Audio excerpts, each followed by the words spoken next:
This is a brief introduction to business rules and how they can be used. Business rules do not run on a button click or drop-down menu selection, but they're triggered by a server-side action such as creating, updating, or deleting a record, or even by displaying a record or even querying a table. They can be used to update values in a record. You can change field values like these. There's an advanced option where they can run JavaScript code, and that can do a lot of things, enable you to do things like make an email notice or update a record in another table and so forth. For now, we'll just look at a simple example. Let's say that we have a request type of software that's coming in here that is by default going to the database team. However, we want anything that mentions statistical software to go to another group, the application development group. We can do that with the business rules, so let's try that. Right-click in the form header, configure business rules, click New. On this screen, let's give it a name that has to do with its function so we can tell what it is later on. And because of the way we called it up, the table is already there, but you might need to select that if you call it up another way. We're not going to use the Advanced tab for this example, the Advanced checkbox. When to run on this tab, because we do not have Advanced selected up here, we only see Insert and Update. Insert is when the record is created in the database. Update is, of course, when it's updated or modified. We want this to run when the record is created. We want to set that assignment group. We want this to run, though, only when the request type is software and when the short description contains the word or the phrase or the string, that is, statistic.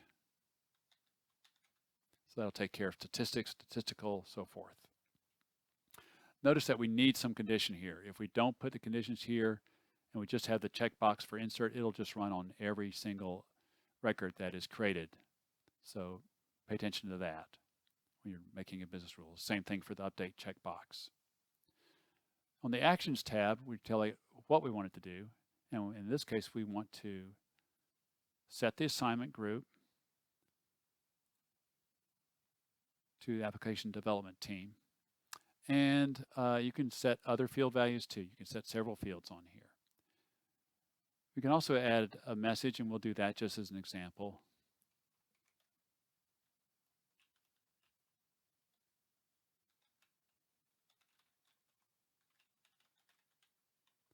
And we'll come up here to the top and save our rule.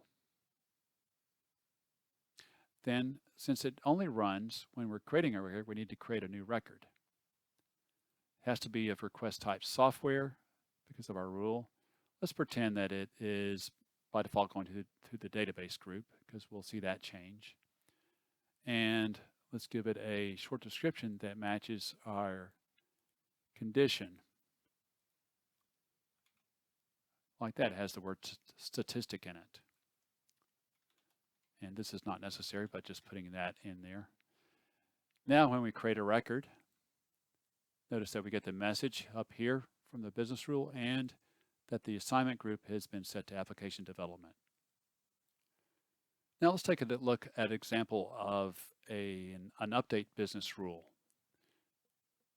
Let's say that if we change the state to work in progress, we want it to set the start time. Right-click in the form header, configure business rules, select new again. Give it a title that's appropriate, a name that's appropriate. We're not going to use advanced on this one either. On the when to run tab, this time we check update and we want to set it, want this to run when the state changes to work in progress. However, if I leave this the way it is, this is wrong the way I just let it stay because we don't want it to run every time it's updated and the state is work in progress. We want it to only happen when it changes to work in progress. Notice, so these are very handy to notice the options here. Changes to, changes from, changes, among other options there. So that's important often when working with a state field. Then on the Actions tab, we're going to, this is the name of this field was start time.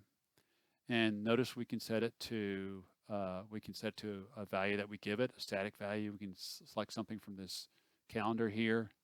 We could also set it to the value same as another field value. Let's set it ourselves though, and to show you something else we can do, we can actually put in a little bit of JavaScript code because we don't really want to set it to a static value that's hard coded in. We could put in a little bit of code like that and set it to the current date and time. Let's save the business rule.